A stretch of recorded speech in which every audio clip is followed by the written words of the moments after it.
Biden administration tries resettling illegal aliens in, say, South Dakota. Well, they're going to have to get past Governor Kristi Noem first. She tweeted, South Dakota won't be taking any illegal immigrants that the Biden administration wants to relocate. My message to illegal immigrants, call me when you're an American. Governor Noem joins me now. Governor, good to see you tonight. Now, how would this work? How would you enforce this? Well, there is always a request made, to the states where the federal government would put the request in and ask. And what I have determined by watching the actions of this president is that he is making America unsafe. These are people that are crossing our border illegally. We do not know who they are. Multiple news sources have told us that we have people on the terrorist watch list that are getting into this country this way, and they're not going to find a place here in South Dakota. Are they legally required to alert you to this, since they say, and I've heard them say this before, Governor, that this is a federal authority. The federal government is uniquely, charged with doing this. So, we're going to resettle them where we think, as a federal authority, that makes sense. They have in the past always communicated with governors. I wouldn't put it past this administration to do it very differently or do it in a way that they didn't have the authority to.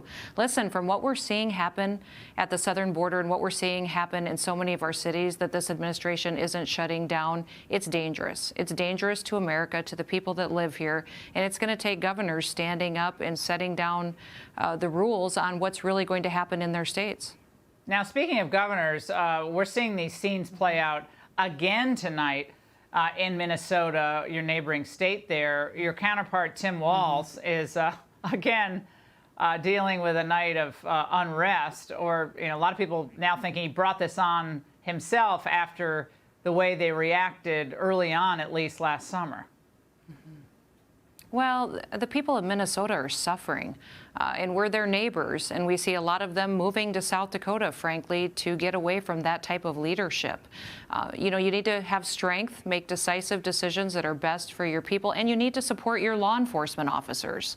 Listen, Laura, I did a national campaign recruiting law enforcement officers specifically to the state of South Dakota, because I want them to know that in our state they'll be respected, that we want them here to make their homes here and to raise their families here. We recruited hundreds of law enforcement officers from 41 different states, and I'm going to launch that campaign again. We're seeing so many law enforcement officers discouraged. They've spent their life in public service, and we want them to know that there are people in this country that value them. And Governor Walz endorsed a package of these really radical police so-called reforms last summer, and seems like this is the result. And we have this officer charged for, she's been charged with second-degree manslaughter. We still don't know much more about her, except that she was charged with manslaughter. She's a 26-year veteran of the force. But what's been solved by this community policing instinct?